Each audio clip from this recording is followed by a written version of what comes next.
Why do 100% of Villisca residents remember the night of June 9th, 1912? It's a question that haunts the town to this very day. The events of that night are etched into the collective memory of Villisca, a small town in Iowa, forever altering its history and the lives of its residents, because it's the night their town was forever changed.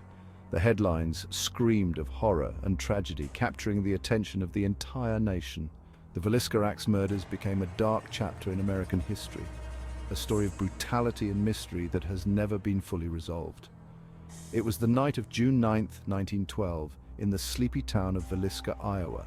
A town where everyone knew each other, where doors were left unlocked and where the sense of community was strong. But that night, the tranquility was shattered in the most horrific way imaginable. The Moore family and two young guests were sound asleep, unaware of the horror about to unfold. The house was quiet. The only sounds were the gentle breaths of the sleeping family. Little did they know a sinister presence lurked in the shadows, waiting to strike. Josiah and Sarah Moore, along with their 4 children and 2 young friends, were brutally murdered in their beds. The family was well known and well liked in the community. Josiah was a successful businessman and Sarah was a devoted mother. Their children, Herman, Catherine, Boyd and Paul, were bright and full of life. The 2 young guests, Lena and Ina Stillinger, were friends of the Moore children, spending the night after a church event. The killer used Josiah's own axe, leaving a gruesome scene that would shock the nation. The brutality of the murders was beyond comprehension. The killer showed no mercy, striking again and again, ensuring that no one would survive. The scene was one of unimaginable horror, with blood splattered on the walls and ceiling. When neighbor Mary Peckham noticed the family hadn't started their morning chores, she went to check on them. Mary was a close friend of the Moores and knew their routine well. When she saw that the house was unusually quiet and the chores were left undone, she felt a sense of unease. What she found would scar the town forever. Mary's discovery was the stuff of nightmares. The sight of the lifeless bodies, the blood-soaked beds, and the eerie silence of the house was something she would never forget. Her screams alerted the neighbors, and soon the entire town was engulfed in shock and grief. 8 bodies, bludgeoned to death, faces covered with bedclothes, and even the mirrors shrouded in cloth.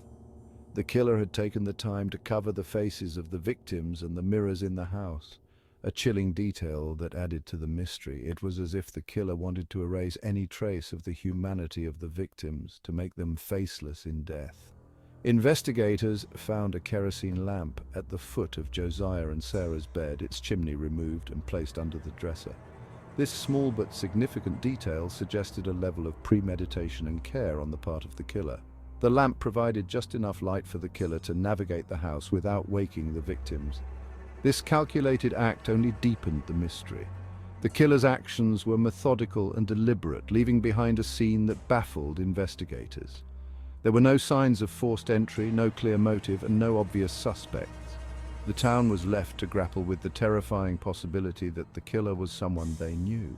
Numerous suspects emerged, from business rival Frank F. Jones. Frank was a prominent figure in Villisca, a successful businessman with a contentious history with Josiah Moore. The two had been rivals for years, and some believed that Frank had a motive to eliminate Josiah. To suspected serial killer William Mansfield. William was a drifter with a violent past, known to have committed similar crimes in other towns. His presence in Villisca around the time of the murders made him a prime suspect in the eyes of many. Even a traveling preacher, Reverend George Kelly, confessed but was never convicted. Reverend Kelly was a peculiar figure, known for his erratic behavior and strange sermons. He confessed to the murders, but his confession was inconsistent and lacked credibility. Despite his confession, there was not enough evidence to convict him. The crime scene was compromised by curious onlookers, making evidence gathering nearly impossible. In the chaos that followed the discovery of the bodies, townspeople flocked to the Moore house, trampling over potential evidence and contaminating the scene. This made it incredibly difficult for investigators to piece together what had happened. Theories ranged from a personal vendetta. Some believed that the murders were the result of a deep-seated grudge, a vendetta that had festered over time and culminated in this horrific act of violence.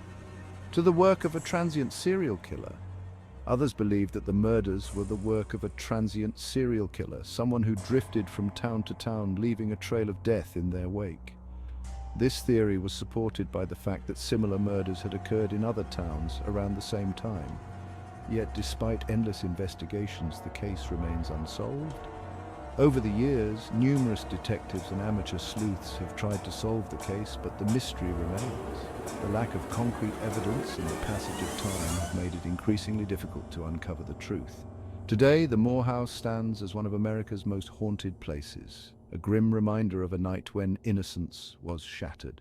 The house has become a macabre tourist attraction, drawing visitors from all over the world who are fascinated by its dark history. Many believe that the spirits of the victims still linger in the house, unable to find peace. The Villisca axe murders remain a chilling chapter in true crime history, an unsolved mystery that still whispers its dark secrets. The story of the Villisca axe murders continues to captivate and horrify, a reminder of the darkness that can lurk in even the most peaceful of places. The unanswered questions and the lingering sense of dread ensure that the mystery will never be forgotten.